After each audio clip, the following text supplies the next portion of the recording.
Just over a year ago, Francesca Gino was, there's really no other way of putting it, she was a superstar, an academic superstar, at least. She was at the center of everything, being a prestigious faculty member at Harvard and all of her public speaking and her books. Her reputation was perfect. She was synonymous with the highest levels of research in organizational behavior. She's just a giant in the field. The field in which Gino is a giant, where her reputation was perfect, is variously called behavioral science or decision science or organizational psychology.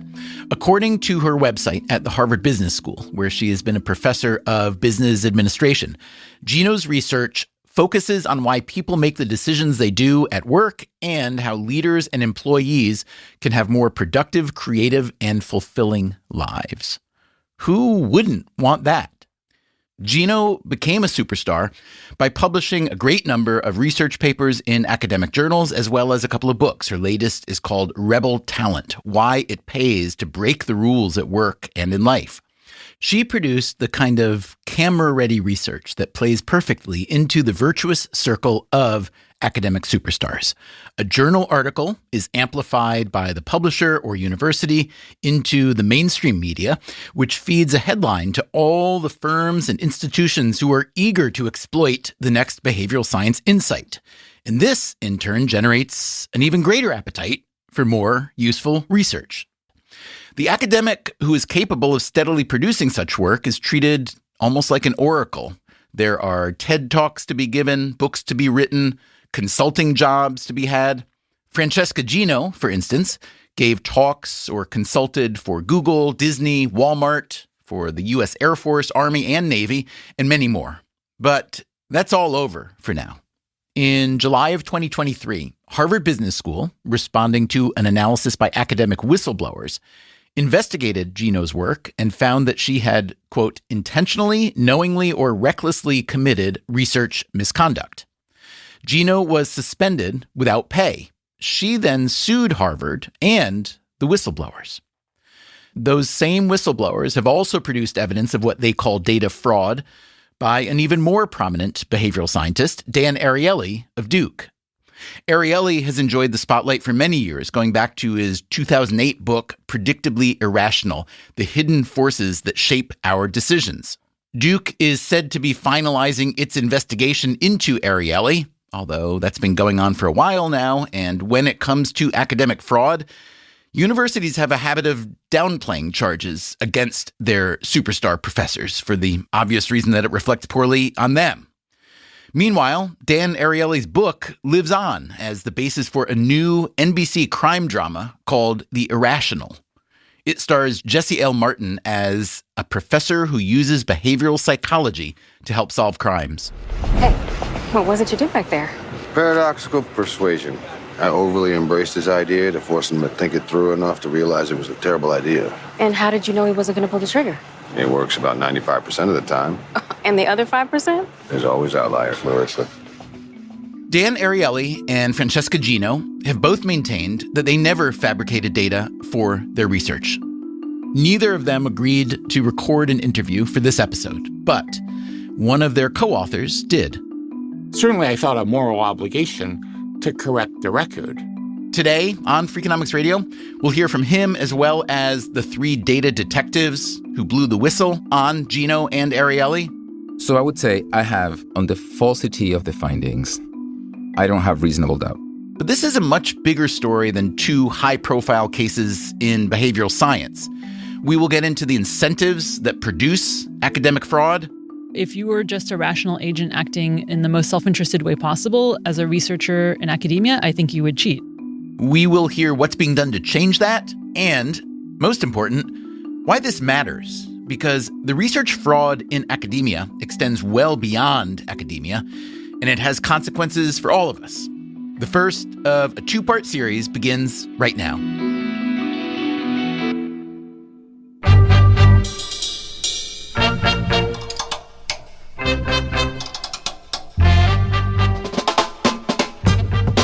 This is Freakonomics Radio, the podcast that explores the hidden side of everything, with your host, Stephen Dubner.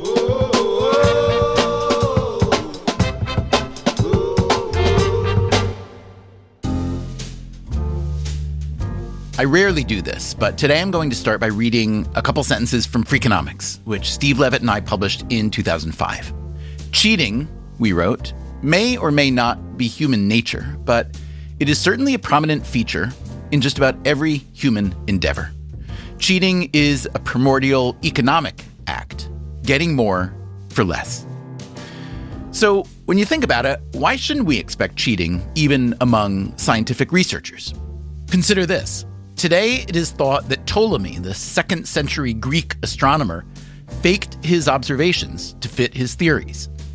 And a new study in the journal Nature found that last year, more than 10,000 research articles were retracted, easily breaking the old record. While a lot of the recent headlines are about scholars at big-name American universities, the countries with the most retractions were Saudi Arabia, Pakistan, Russia, and China.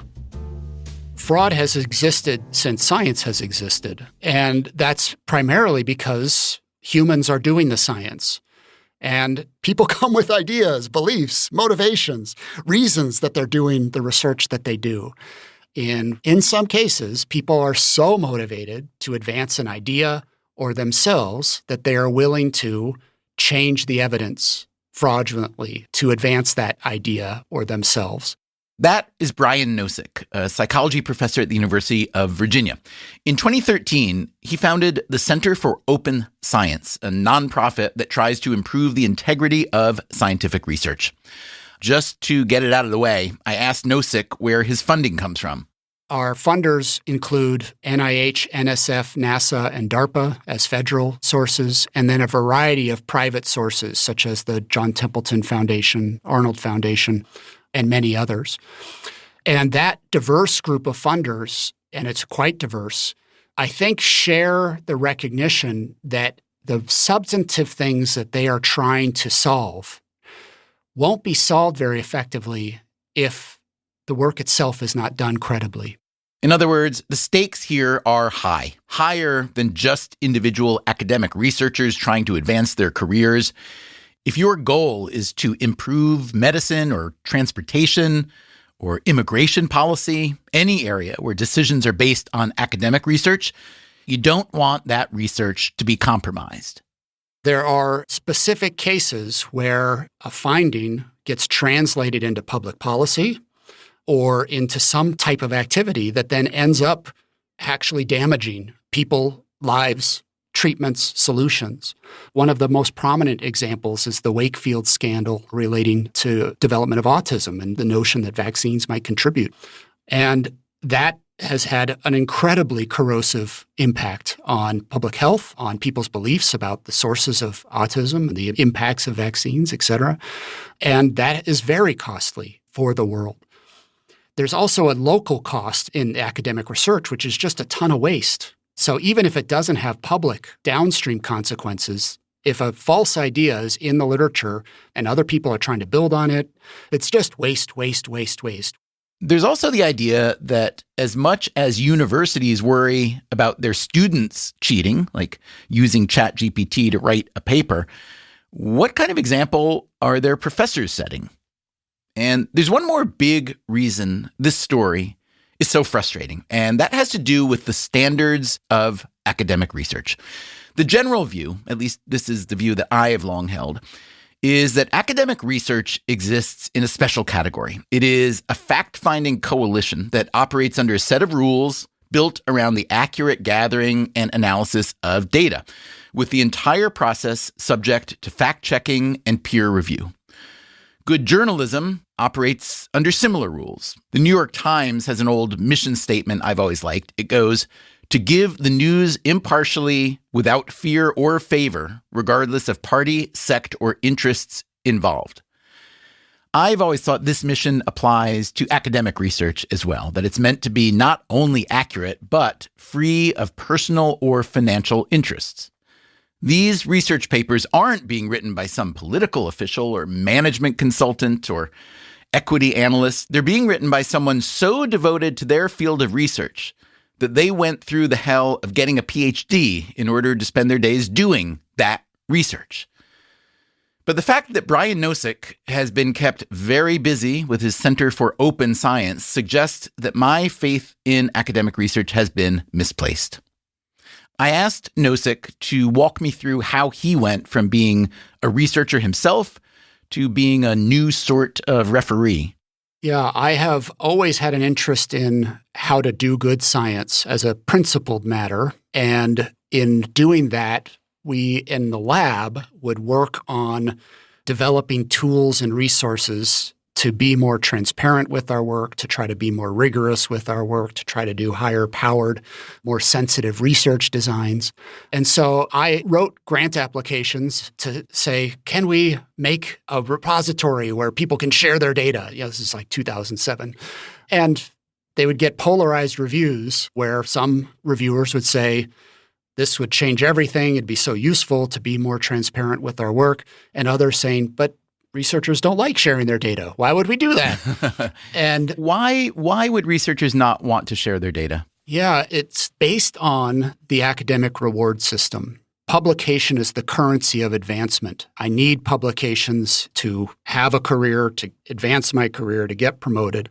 And so the work that I do that leads to publication, I have a very strong sense of, oh my gosh, if others now have control of this, my ideas, my data, my designs, my solutions, then I will disadvantage my career. Gosh, I do feel so naive because I've spent time in this ecosystem for many years now. And what you're saying just sounds wrong, and it sounds selfish. And worst of all, it sounds like it goes against the mission of the scientific goal, which is to discover and distribute knowledge to the world. Yeah. And that kind of offends me, I have to say. Yeah. And here's the irony is that almost every academic would say, of course, science is supposed to be transparent. Of course, we're doing research for the public good. Of course, this is all to be shared. But come on, Pollyanna, we live in a world, right? The reality here is that there is a reward system, and I have to have a career in order to do that research. And so, yes, we can talk all about those ideals of transparency and sharing and rigor, reproducibility. But if they're not part of the reward system, you're asking me to either behave by my ideals and not have a career, or have a career and sacrifice some of those ideals.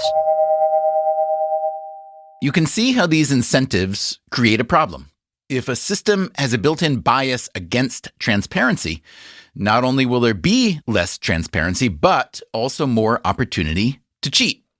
Nosek and his colleagues set out to address this by trying to replicate the result of papers that had already been published in academic journals.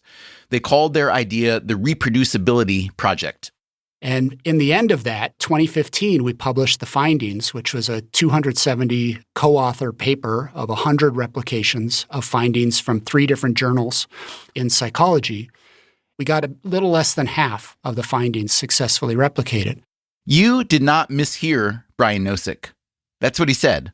Little less than half of the findings successfully replicated. So he has been running large-scale replications ever since, and not just in psychology. A year and a half ago, we published the results of the Reproducibility Project in cancer biology, doing the same kind of process, and found very similar results. Less than half of the findings in preclinical cancer research replicated successfully when we tried to do so. It's important to point out that what Nosek says here may not be as bad as it sounds. Here's how he thinks about that high number of studies that don't replicate.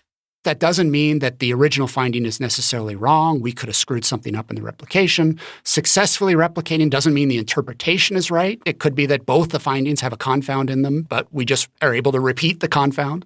There might be other explanations too, legitimate explanations. So we shouldn't equate a failure to replicate with fraud or even misconduct. Still, Nosek's numbers do suggest that a lot of research happening today may not be producing science of lasting value. And we're talking here about the research being done at the most elite universities and academic journals. If you are a fan of science, any kind of science, this should concern you. Fraud is the ultimate corrosive element of the system of science, because as much as transparency provides some replacement for trust, you can't be transparent about everything. So the ideal model in scholarship is that you can see how it is they generated their evidence, how they interpreted their evidence, what the evidence actually is, and then independent people can interrogate that. And so to the extent that fraud intrudes and actually the evidence isn't there, it isn't actual evidence, then the whole edifice of that scholarly debate and tangling with ideas falls apart because you're actually tangling with ideas that aren't based on anything.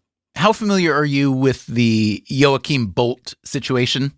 I'm not recalling that name, but I may know the case if you describe it. Yeah, this was the German anesthesiologist who had almost 200 papers retracted. And oh, yeah. I gather there were people actually dying as a result of this faulty research. So I am curious to ask you, in which academic fields or disciplines do you think fraud or sloppiness is most prominent? We can't say with any confidence where it's most prominent. We can only say that the incentives for doing it are everywhere. And some of them gain more attention because, for example, Francesca's findings are interesting. They're interesting to everyone. So, of course, they're going to get some attention to that. Whereas the anesthesiologist's findings are not interesting. They put people to sleep. Until they kill you. Well, yeah, I guess they put people to sleep and then they kill you. But it does seem like your field of training, psychology, and especially social psychology, is a hotbed of, I wouldn't say fraud, but certainly controversy and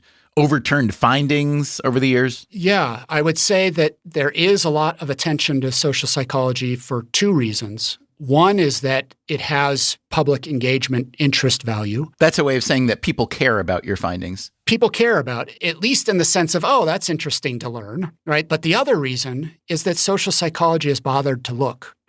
And I think social psychology became a hotbed for this because the actual challenges in the social system of science that need to be addressed are social psychological problems. What do you mean by that? I mean like the reward system, how it is that people might rationalize and use motivated reasoning to come to findings that are less credible.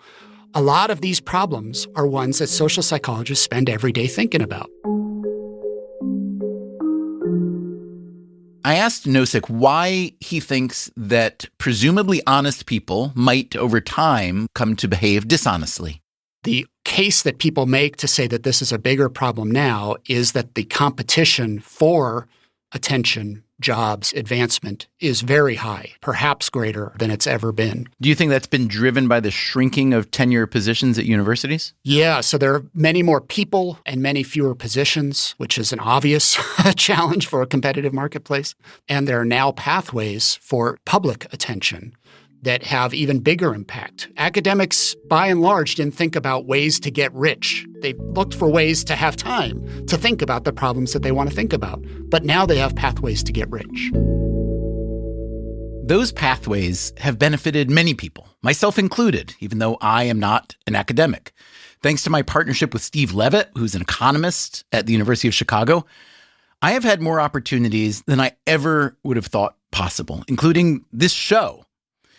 I have wondered why there seems to be so much less shady research in economics than in psychology and other fields. When you talk to economists, they'll give you several reasons. Economic research is very mathy, and it comes with a lot of what they call robustness checks.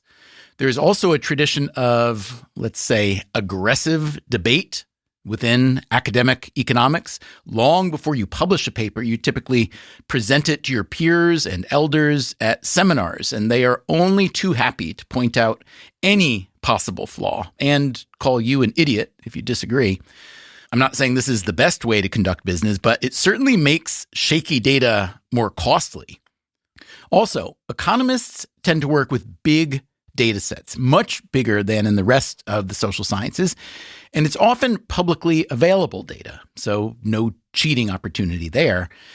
This doesn't mean there is no controversy within economic research and no overturned results. There are a lot. And if you hang around with economists, as I tend to do, you will hear whispers about a few researchers who are suspected of fudging their data. But it does seem that most researchers in econ are mostly honest. And for all the honest researchers out there in whatever field, there's one more twist. When you are playing a game by the rules, but you see that the people winning the game are cheating, you feel like a sucker. And no one enjoys feeling like a sucker. But it's bigger than that. If the cheaters are winning, that means non-cheaters get smaller rewards, and it means all their hard work may also be viewed with suspicion. So, what can be done about that problem? This might require something more invasive than a reproducibility study. This might require interrogating the data or research methodology on suspicious research papers and making public accusations of fraud. And this brings us to the whistleblowers we heard about earlier. They are co-directors of the Credibility Lab at the University of Pennsylvania, and collectively they run a blog called Data Colada. My name is Leif Nelson, and I'm a professor of business administration at University of California, Berkeley.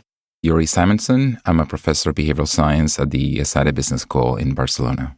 Joe Simmons. I'm a faculty member at the Wharton School at the University of Pennsylvania. Nelson, Simonson, and Simmons are, let's call it, mid-career academic researchers. They've been at it for a while, and they hold high-status positions within the ecosystem they are concerned about. They've all published widely in top journals of psychology and decision science. So they're coming at this not only from the inside, but with inside knowledge of how academic research works and doesn't work. So they focus on examining the methodology used in this kind of research.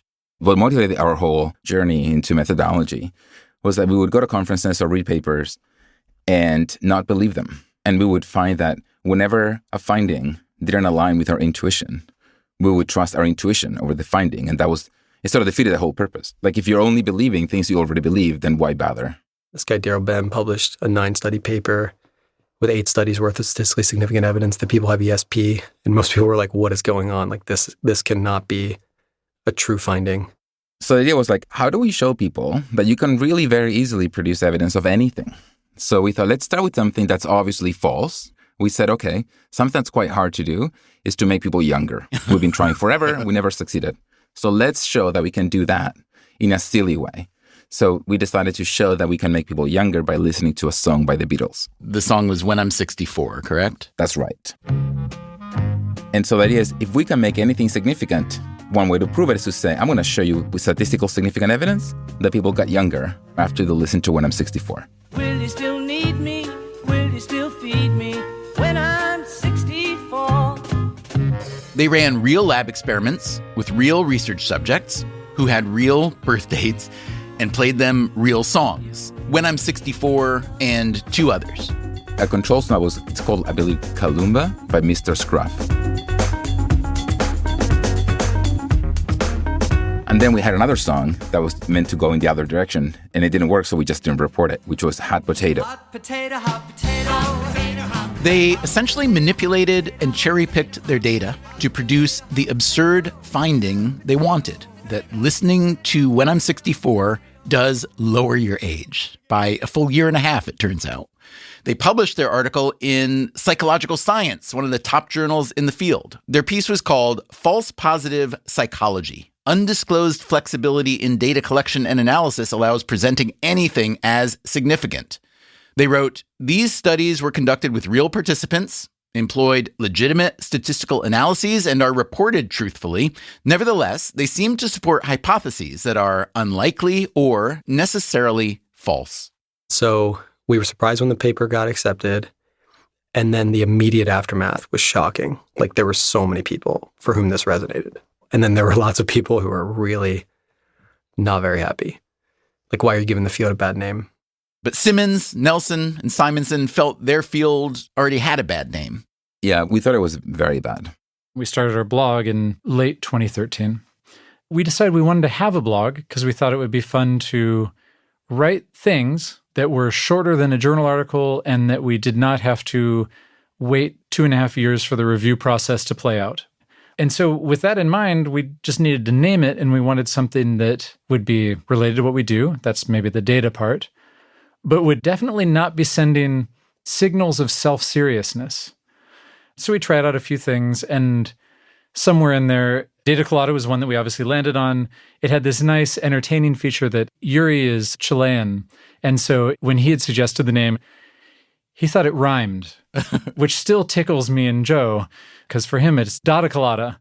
The data colada team, or data colada, or maybe data colada, they weren't going to look just for cases of outright fraud. They were concerned, as Brian Nosek had been, that the pressure to publish interesting results might produce unreliable findings, even if the researcher had mostly followed the rules. Consider, for instance, a practice they came to call p-hacking, with the P standing for probability. This is Leif Nelson. The classic forms of what we had characterized as p-hacking, they're not quite errors.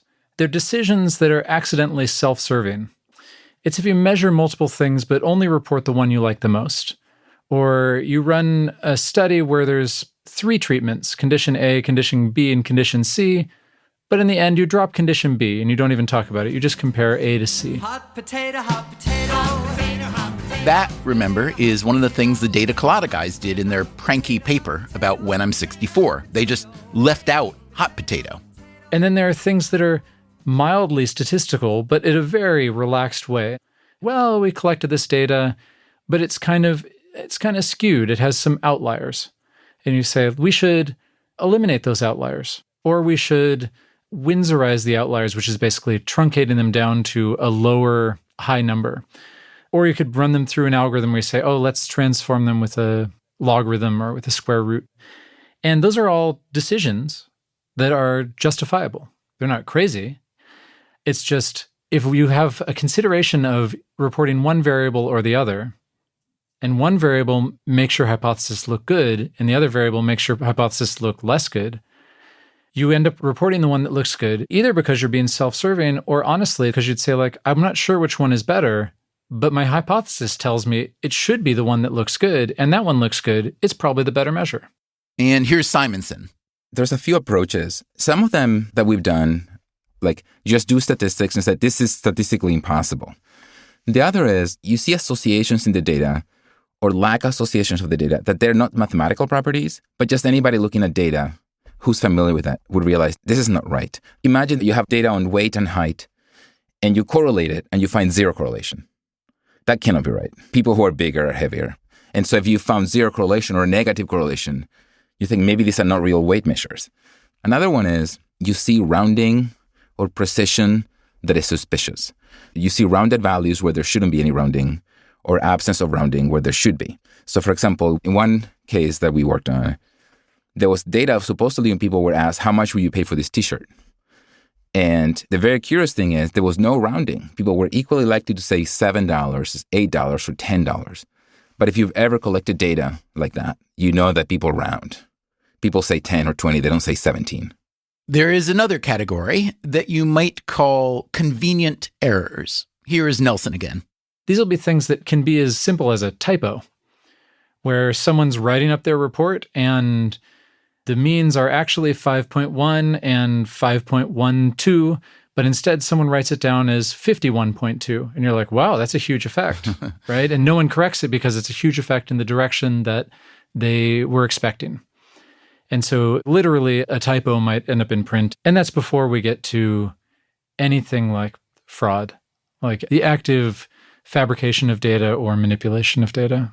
Do you think that the first set of conditions that you described are quite likely to lead to fraud? I mean, how slippery is the slope? Is the kind of person who's willing to do those things willing to go ahead and commit fraud, especially if they've gotten away with it for a while? Well, Stephen, you were asking a question that is pretty heavy and one that I'm not particularly well equipped to answer. If you'd asked me 5 years ago, I think I would have been more refined in my answer and I'd have said, no, that's not a slippery slope problem. There's a slippery slope between I collect 5 measures and report 1 versus I collect 10 measures and I report 1. That's slippery slope. But making up data feels qualitatively different. And I still largely stand by that view. But there have been enough anecdotes that other people, whistleblower types, have presented to us that sound a lot more like someone says, yeah, at first you do the thing where you drop some measures or drop a condition or you remove the outliers. And then Also, you take participant 35 and you change their answer from a 7 to a 9. You're like, whoa, that last one doesn't sound the same. But maybe there's some psychology for that it feels like it's an extension.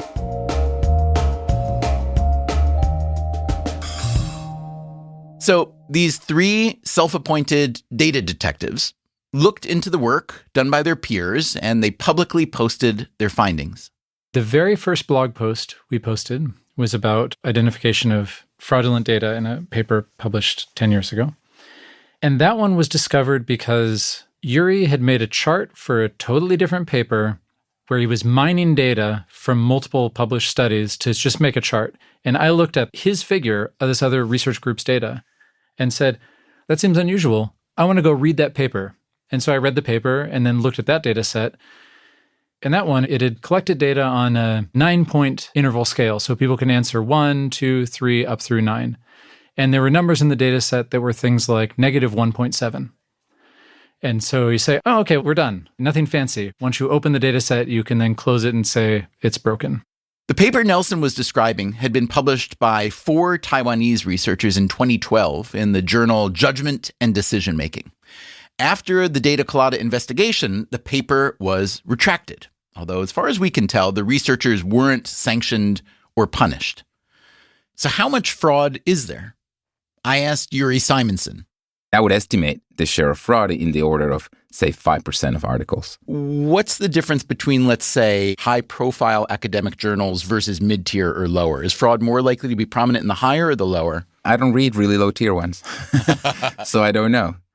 Sometimes I will, but if I come across fraud there, I will ignore it because the cost is so high of pursuing a case of fraud that it's just not worth it. If it's a paper that has 7 citations after 3 years and it's published in a journal that nobody knows, I just let it be. And I'm sure other people do that too. Simonson, Nelson, and Simmons kept on with their investigative work as a sideline to their regular research and teaching responsibilities. Within psychology and behavioral science circles, data colada became well known and a bit feared, but they didn't have much reach beyond those circles. That changed a couple years ago. They published a post called Evidence of Fraud in an Influential Field Experiment about Dishonesty. The fraud they claimed to identify was in a paper published years earlier in a top journal known as PNAS, or the Proceedings of the National Academy of Sciences. The paper was called Signing at the Beginning Makes Ethics Salient and Decreases Dishonest Self-Reports in Comparison to Signing at the End. Let's put that in English. The paper claimed that if you are asked to sign a form at the top of the form before you fill in the information, you are more likely to be truthful than if you sign at the bottom. You can see how that might work, right? There are 4 things you might want to know about this paper. 1, the central finding had proved to be extraordinarily popular. A lot of firms and institutions started putting the signature line at the top of tax statements, insurance forms, things like that. Number 2, the article had been edited for PNAS by Danny Kahneman, perhaps the best-known living psychologist and one of the most highly regarded. Number 3, 2 of the 5 co-authors on the paper were among the best-known people in this field, Dan Ariely and Francesca Gino. And 4, there was already evidence that something was up with the original paper because its authors had published a second paper saying that their original findings didn't replicate. The failure to replicate, as we heard earlier, does not necessarily mean fraud. But now, the data colada investigators claimed to have proof that, yes, there was fraud in the original paper. That original paper was written by Dan Ariely, Francesca Gino, along with Nina Mazar, Lisa Shu, and this man. I'm Max Bazerman, and I'm a professor at the Harvard Business School. After the break, Max Bazerman takes us through the collaboration that triggered a crisis. Also, Freakonomics Radio had a great 2023. You are one of more than 2 million people who listen every month. Let's make it 3 million for 2024, okay? If you like the work we do, please tell people about it. That is the best way to support the podcasts you love. Thanks in advance. We will be right back.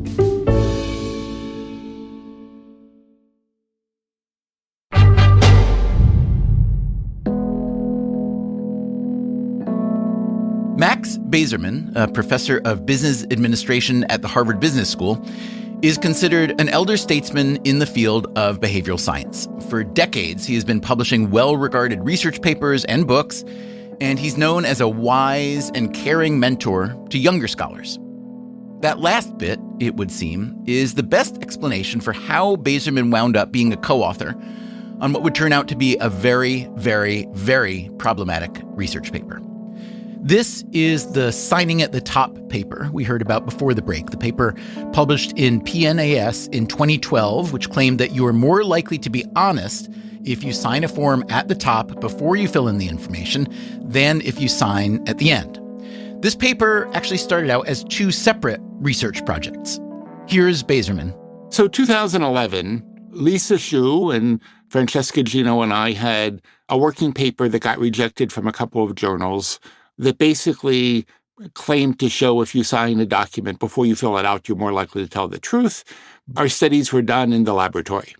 Lisa Xu was a doctoral student at the time. Bazerman was her advisor, one of the chairs of her dissertation committee.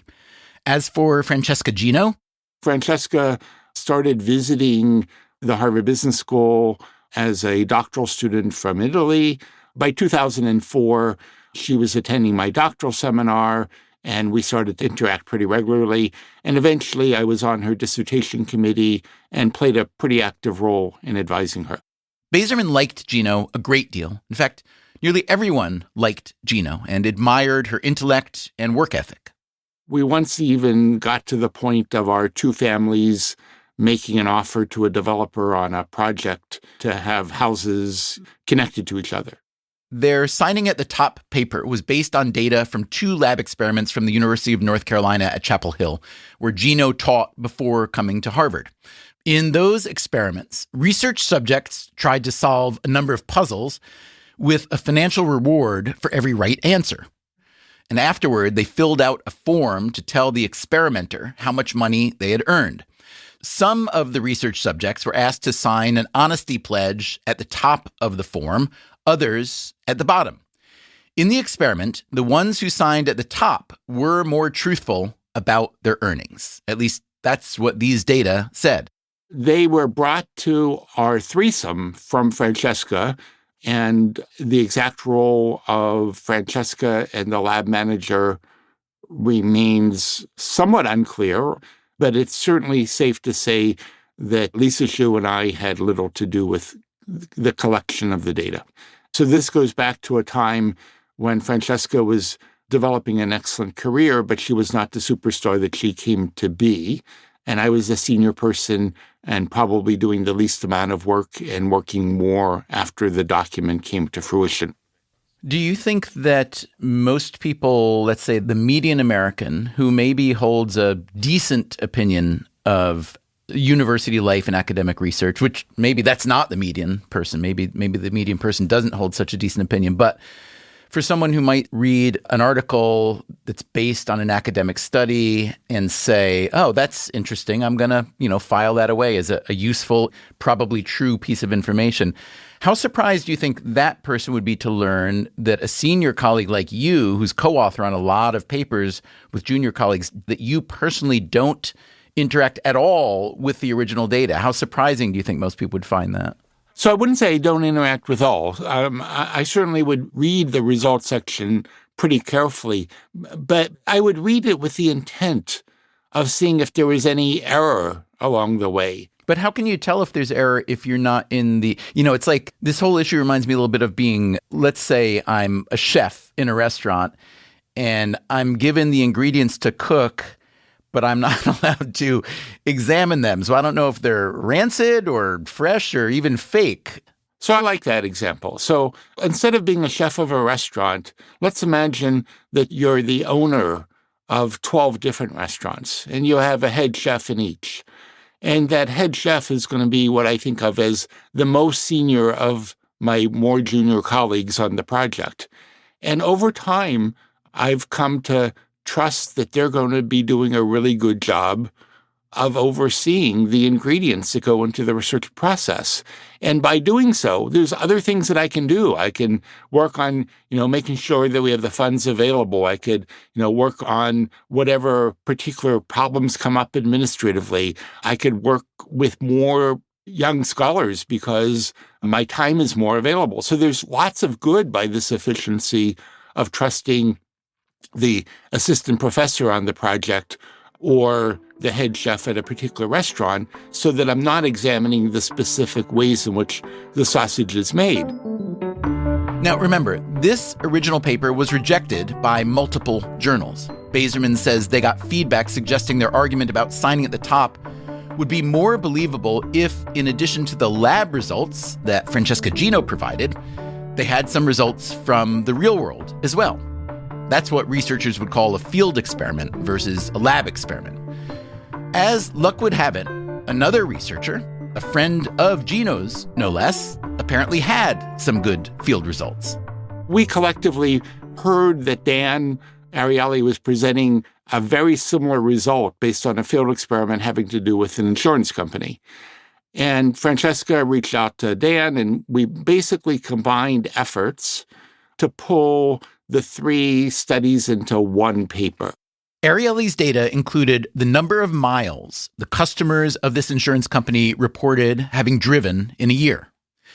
If you think about how insurance works, a customer might have an incentive to underreport their mileage in the hopes of lowering their insurance bill. Ariely's data showed that customers who were asked to sign this mileage statement at the top reported having driven more miles than customers who were asked to sign at the bottom. Again, suggesting that signing at the top makes people more honest. Max Bazerman now received the first draft of a new paper that combined the Ariely and Gino studies. I'm reading the insurance field experiment for the first time at this point. And as I'm reading it, I have some questions. I wasn't remotely thinking about fraud as an issue. I just thought there was something wrong. And what I saw as wrong was that we were reporting that the average driver in the database had driven between 24 and 27,000 miles per year. And I just looked at that and I said, that seems off. It seemed off to Bazerman because the average American only drives around 13,000 miles a year. So I asked some questions about it. And Ariely, who was the point person for that data, the origins of which are not completely clear, sent back a very quick email saying the mileage is correct. And I continued to say, well, we need to clarify what's going on here. It seems off that people have driven so many miles, particularly when you're talking about tens of thousands of drivers. And eventually Ariely comes back with the drivers are senior citizens in Florida. Sounds like they should drive even less than 24,000 miles then. Exactly my thought. So my questions continue and I don't get very good answers. And literally this goes on for months and I'm seriously considering taking my name off the paper. At the time, Lisa Shu is a doctoral student on the job market and she's presenting this work.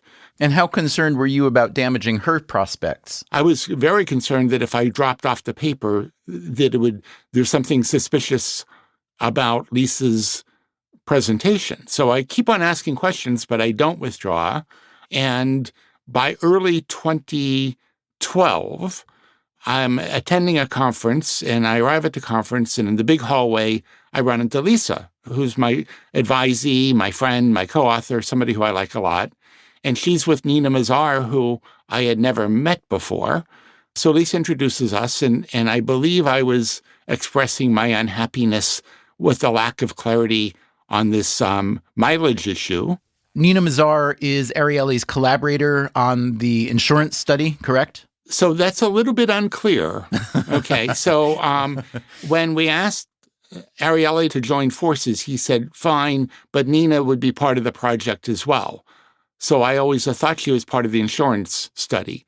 Later on in life, Nina claimed she had no more connection to the insurance study than I did, that she first connected to it when this 5-authored paper comes together. But in any case, at this conference, she assuaged you to some degree. Yeah, exactly. So she basically pleasantly and openly pulled up the database on her computer. And I said, so what's going on? And she said, I think what's going on is that we don't know that the period between time 1 and time 2 for assessing the number of miles driven was 1 year. We know when time 2 is collected, but it may have been more than 1 year for when time 1 was collected.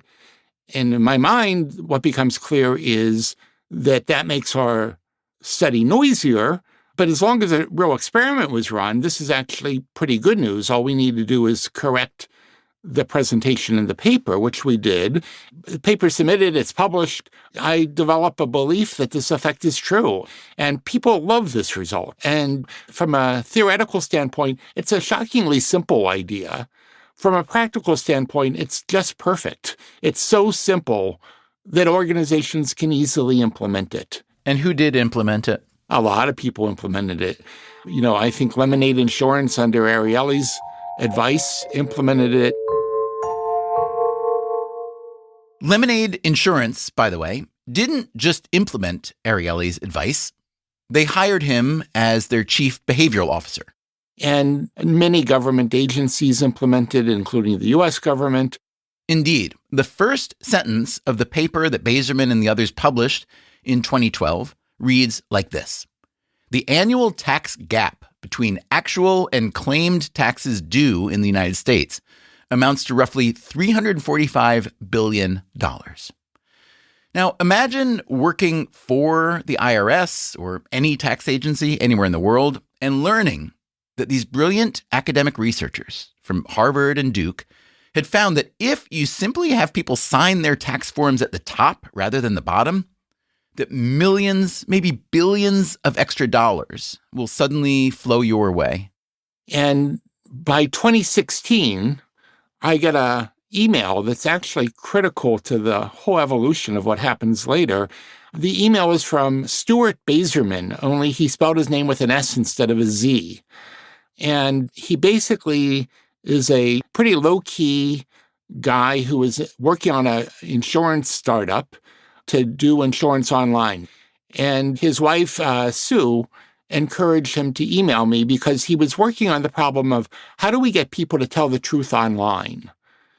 And he had read the 2012 Signing First paper, and he said, this looks like I might even be related to a guy who knows how to get people to tell the truth. So Stewie emails me, and we develop a very good relationship. Turns out he's a fifth cousin, according to 23andMe. And I also develop a consulting relationship with Slice Insurance, the company that he was developing. Now, sorry to ask the rude question, but does that seem like a conflict of interest at all in retrospect? To work for my cousin? Well, to go be a consultant for an insurance company based on the findings of a paper which turns out to have been fraudulent that you were co-author on. I didn't know it was fraudulent in 2016. I even believed it by now. Yeah. Are you still a consultant for Slice? No. Did you leave because the finding was fraudulent? No. I have a terrific relationship with Slice. Okay, so going back to 2016, Max Bazerman wanted to help his newfound cousin learn whether signing at the top would be as effective in an online setting, the way it seemed to work with paper documents. So Bazerman and some junior colleagues set out to test that question. And how was Bazerman feeling at the time about the original sign at the top finding? We know it works. We know the effects are big. We know the world is intrigued by it. Seems perfect. Were you worried about a placebo effect at all? Which is to say, if enough people have heard through media descriptions of this signing first phenomenon, that if they encounter a form where they're asked to sign first, they will now know that they are under some kind of scrutiny, perhaps, and therefore they're more likely to be honest because they know about it? That's a terrific methodological critique. So what you just said logically makes sense. I think as of the time we were doing these online studies, and there are many of them, I don't think that there was widespread public awareness of the signing of first effect. Ariely and Gino and I talked to lots of executive classes, but I wouldn't say it was a well-known social phenomena But I could be wrong, so your methodological critique could be viable. But anyhow, signing first with or without a placebo doesn't work online. We got nothing. How surprised were you? Very. And I kind of said, well, let's take a look at what we did. Let's see sort of how we might have messed up the design. Let's try again. So we make some changes. We do it a second time. We make some changes. We do it the third time. Still, no effect, no effect, no effect. And recall, the 2012 paper not only has effects, it has effects across 3 different studies that are all statistically significant, and the effects are large. So the project clearly transforms somewhere between replication failure 3 to 5. It's transforming from how do we get people to tell the truth online to a massive replication failure of a pretty visible academic effect. And so after we fail 6 times, we decide, well, let's go back and do a large-scale replication of one of the original lab studies. Bazerman and the collaborators he had brought on to do the online replication work now convened with the authors of the original paper, including Dan Ariely and Francesca Gino. And they set out to replicate one of that paper's lab studies, but using more than 10 times as many research subjects as in the original. One feature of many academic studies, especially in a field like psychology, is that they often use a small set of research subjects to run this kind of experiment, often just students from their own university. A small research pool is cheaper and faster, and if the goal is to produce a lot of publishable research, fast is good. But small sample sets are more likely to return a skewed result. So now, with a bigger sample and much more scrutiny, they get no effect. Signing at the top doesn't seem to do much of anything. So certainly I felt a moral obligation to correct the record. And not just moral obligation, but as you've told us, there are institutions, government institutions and firms that are using this research. Did you feel, I don't want to put a word in your mouth, but was it a sense of guilt or panic or fear, anything like that? Certainly I would feel some sense of, maybe guilt is the right word, that my name's on a paper that people are using when I no longer think that they should be using it. But, I didn't think that I was doing anything wrong. And quite honestly, I'm still not thinking fraud at this point. I just don't know what's going on. I'm thinking of cleaning up the record. In 2020, Bazerman, along with all the original authors and his 2 more recent collaborators, published a follow-up paper in PNAS, the same journal where the original piece was published in 2012. This paper was called "Signing at the Beginning versus at the End Does Not Decrease Dishonesty." Now, from the outside, you may think, this is not a very brave position to take. You were simply putting out a new paper saying that the paper you put out 8 years ago, the one that got so much attention and advanced so many careers, that one didn't actually work. On the other hand, you could say, this is how science is supposed to work. You have a hypothesis, you run experiments to test your hypothesis, you gather and analyze the data, and you present your findings. If new information comes along that overturns your finding, well, that's what needs to happen to correct the scientific record. But it's worth noting what the original authors didn't do. They didn't retract the original paper, nor did the journal retract it, at least not at this point. So from the outside, this looked like a story of science that was perhaps conducted sloppily, but not a story about fraud. And at least some of the original authors hadn't given up on the original finding. Ariely and Nina Mazar both continued to argue, well, it works some of the time, it doesn't work other times, and we need to do more studies to find out when it works and when it doesn't. And my attitude, so I won't speak for other co-authors, was to basically say we have plenty of evidence to conclude that we should tell the world that we have no faith that this effect works. So we don't retract, and life moves forward. And in June of 2021, I believe, I get an email from one of the members of the Data Colada team saying, Max, can the three of us meet with you on Zoom to talk about something important? After the break, what it's like to be on the other end of a Data Colada Zoom call, and how much does academic fraud contribute to the public's ever-sinking opinion of universities in general? I'm Stephen Dubner. This is Freakonomics Radio. We'll be right back.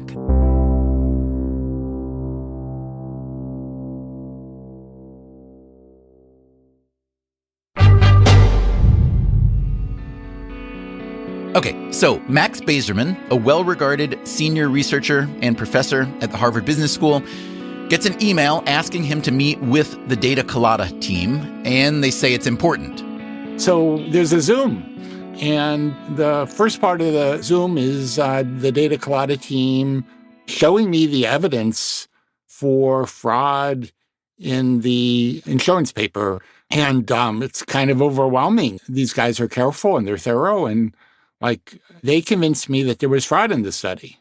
This insurance study was one of 3 studies in the Sign at the Top paper that Bazerman had co-authored some years back. The Data Colada researchers had scrutinized the data that Dan Ariely had used and found several things suspicious. The most obvious one was a data chart called a histogram, showing the number of miles driven each year by the people in his study. For data like this, a histogram will typically look like a bell curve, with a lot of people clustered around the center and then some outliers sloping off toward the upper end and lower end. But this histogram showed a nearly uniform distribution of drivers from 0 miles to 50,000 miles. This is not what real data look like, the Data Colada team wrote on their blog post, and we can't think of a plausible, benign explanation for it. And what's Max Bazerman thinking now? I'm just kind of overwhelmed with the fact that I'm the author of a fraudulent paper. And later, there was new information from the insurance company that had given Dan Ariely the data. They told the Planet Money podcast that the data Ariely published was significantly different from what they had given him. And in their original data, there was no difference between those who signed the forms at the top and those who signed at the end. Although Ariely declined to do an interview for this episode, he did send a written statement. As someone who spent many years studying dishonesty, he wrote, I appreciate the irony of being accused of dishonesty. There's no question that the data underlying the 2012 study I co-authored with 4 other researchers about dishonesty was, well, dishonest. I have looked diligently to figure out what went wrong, but given that this took place more than 15 years ago, I can't tell for sure what happened. He added, all 5 co-authors of the study in question participated in review sessions with people from the insurance company and asked questions about the data. Ultimately, we all felt satisfied with the answers we got and collectively decided to move forward with the paper. Max Bazerman, when we shared with him Ariely's statement, replied, I am extremely confident that I never participated in any such review sessions and confirmed this with conversations with Lisa Shu and a thorough search of my email records. The final part of Ariely's statement reads, the circumstances that led to the data being falsified are being investigated by Duke University. I am confident that the investigation will find no evidence to suggest I was responsible for any data manipulation.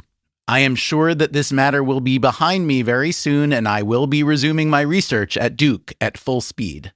That's the end of Ariely's statement. As for the PNAS journal, they did finally retract the original paper. Meanwhile, on that Zoom call, the Data Colada team had some more news for Max Bazerman. So after they presented the insurance evidence to me, they said, and now for worse news. That's when they introduced the allegation of data fabrication in one of the lab studies. One of the lab studies, meaning one of the separate studies in the same paper, whose data had come from Francesca Gino. Data Colada said they had found serious problems with her data, too. And to make matters worse, there was evidence of data fabrication in 3 other projects that Gino was a co-author of.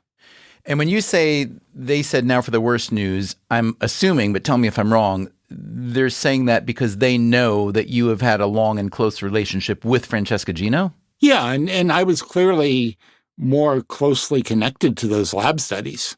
And you're a co-author on more than one of the papers. I was only a co-author of one of the 4 papers that they were showing me, but I, by then, had been a co-author of 8 different empirical papers that have Francesca Gino as a co-author. So what happened next on the Zoom call? So they provide the evidence, and so I'm now aware that there's what Data Colada later called cluster fake, that there's at least 2 frauds in the same paper, or that was likely to be the case. And then Data Colada basically said, so Max, you're the Harvard professor. We think that Harvard should have access to this information. Are you the person who will take it to them? And I said, no, thank you. Because why? Because I didn't, I certainly thought that Harvard should be aware of what I was looking at, but I didn't want to play a central role in making that happen. Data Colada had begun investigating Francesca Gino after they received a tip from a graduate student named Zoe Ziani and another anonymous researcher. In addition to the sign at the top paper, the Data Colada team wrote, quote, "We believe that many more Gino-authored papers contain fake data, perhaps dozens." Professor Gino has indicated that she has done nothing wrong. And we have said that the data in those 4 papers contain evidence that strongly suggests that there is fraud. That, again, is Leif Nelson, one of the 3 Data Colada researchers, along with Yuri Simonson and Joe Simmons. Bridging the gap between those 2 positions is this other entity, Harvard University.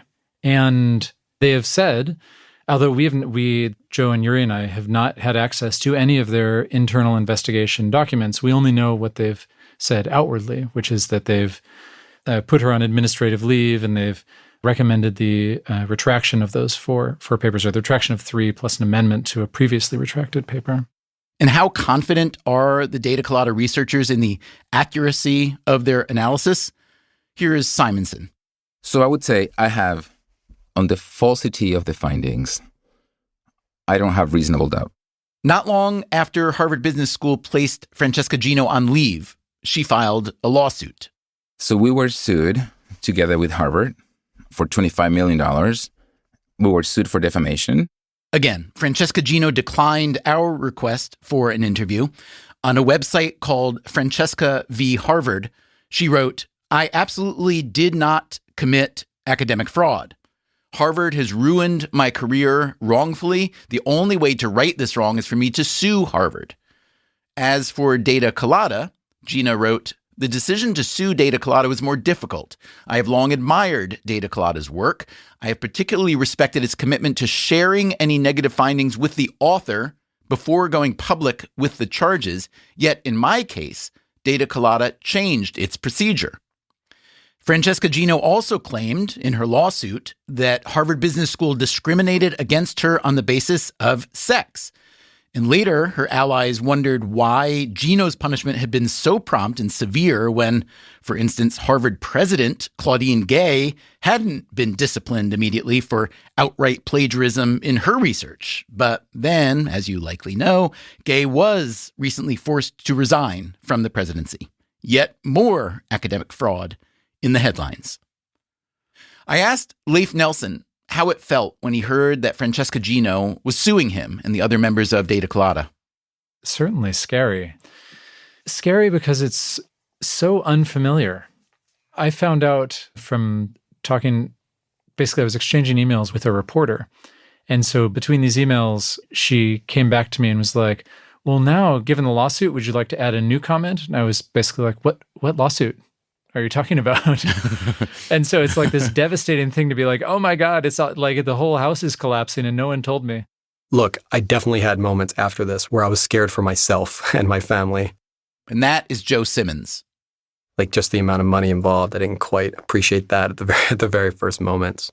I mean, this is not the way to adjudicate these things. There's a million chances to show her wrong. A million. Like, earlier.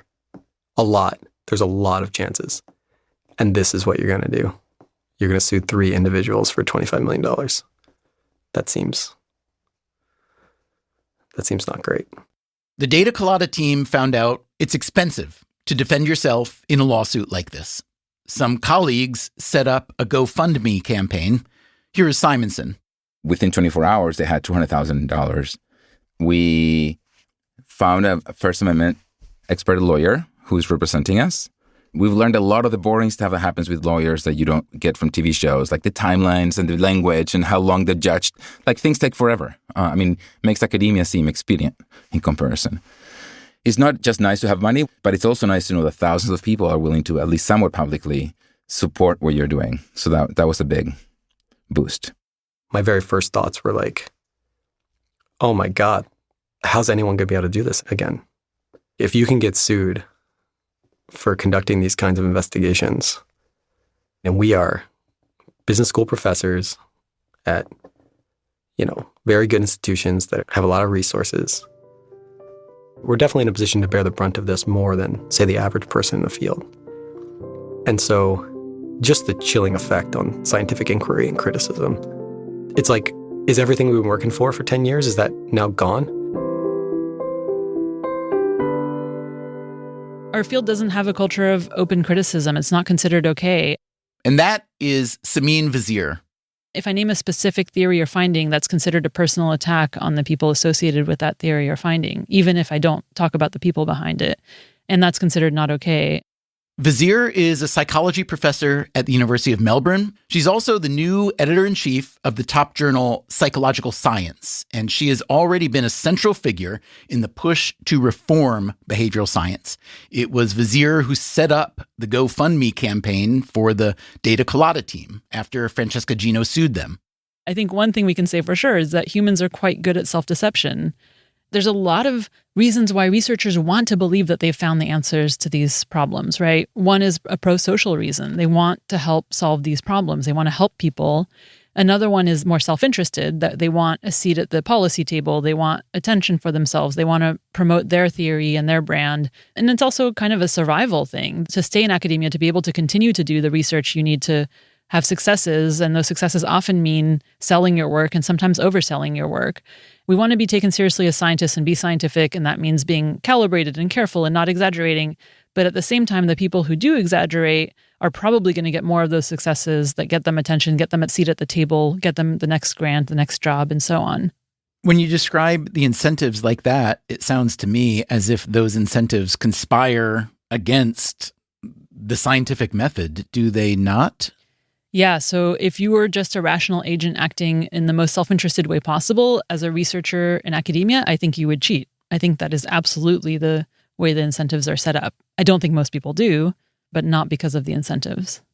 So the more I hear you talk about the, let's call them perverse or at least mixed incentives that conspire against the pure pursuit of knowledge, even within academia, I just think like if people like you, if fellow scientists can't successfully evaluate these claims, what's the public supposed to do? What are we supposed to think when we hear a claim that is often amplified through media? Doesn't it just make everyone skeptical or even cynical about everything? I think that maybe that's appropriate for fields like psychology, where we're tackling really messy, complicated things that are multiply determined, that have many causes. It's hard to measure even one of the causes. And so I think if you hear a claim that sounds too good to be true or sounds too simplistic, I think it's appropriate to use common sense to be skeptical of it. Generally, I think we're taught that science can overturn common sense, and you shouldn't just not believe science just because your common sense goes against it.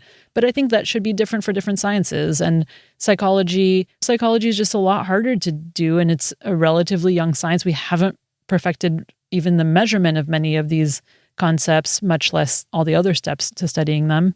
Do you think of your field as being in crisis? I do. What kind of crisis? I mean, we hear the phrase replication crisis, which is a specific response to a fear that research is garbage, but I assume it's broader than that. Yeah, I mean, I think to our credit, it's broader than that. I think that our field is really in a period of intense self-examination. It's going to tell the world, I think, how committed we are to scientific values. how we deal with this crisis. There's so many branches to this crisis, and I think it's just a crisis of, I don't know, integrity or credibility or whatever the most fundamental word you could use to describe what it means to be scientific. There was a lot of debate in the early days of the crisis of whether we should air our dirty laundry in public. The people who were arguing against it, I lost a lot of respect for them. But the other side won. We did air it in public, and I think that we deserve some credit for that. I don't think we should rest on our laurels there. Identifying the problem is not the same thing as changing our practices. We should do some soul searching about how we got there and how we can prevent that from happening again.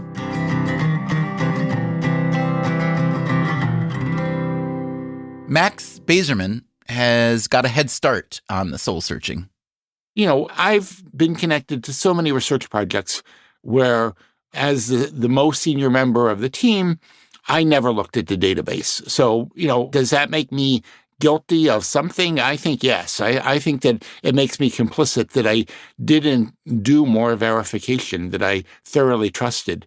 And I think that I should be somewhat accountable for the fact that I didn't do a better job of verifying, not just in the Signing First paper, but in my research more broadly. And when, in the Signing First paper, I was bothered by some aspects of the data, and I asked a lot of questions back in 2011, but I eventually got an answer that I wanted to be true, and I accepted it. And I never looked at that database at that time either. Do I wish I did? Absolutely. I'm not sure that this story would be unfolding today had I looked at that data in 2011. There's so many positive influences that social science can have, from getting us to eat healthier foods, to exercising more, to saving for our retirement. And social scientists have been remarkably good at helping figure out how do we get people moving in the right direction. And the vast majority of that work is honest, credible research that we should pay attention to. And if we now end up having sort of the big story being fraud in social science, then all the credible stuff is going to have less value and less impact than it should.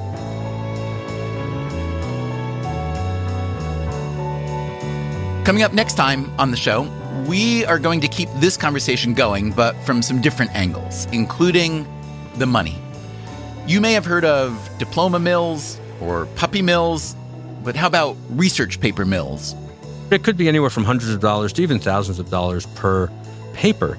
And they're publishing tens of thousands and sometimes even more papers per year. So you can start to do that math. We will start it, maybe even finish it. That's next time on the show. Until then, take care of yourself. And if you can, someone else too. By the way, while we were finishing up this episode, someone very close to me turned 64. And in response to the questions posed by Paul McCartney in that song, the answer is yes. Freakonomics Radio is produced by Stitcher and Renbud Radio. Our entire archive, going back to 2010, can be found on any podcast app or at Freakonomics.com, where we also publish transcripts and show notes. This episode was produced by Alina Kuhlman. Our staff also includes Eleanor Osborne, Elsa Hernandez, Gabriel Roth, Greg Rippin, Jasmine Klinger, Jeremy Johnston, Julie Canfer, Lyric Bowditch, Morgan Levy, Neil Carruth, Rebecca Lee Douglas, Ryan Kelly, Sarah Lilly, and Zach Lipinski. Our theme song is Mr. Fortune by the Hitchhikers. All the other music is composed by Luis Guerra. As always, thank you for listening.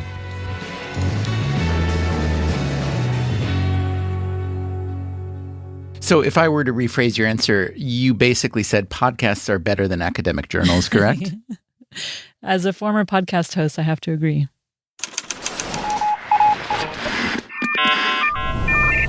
The Freakonomics Radio Network, the hidden side of everything. Stitcher.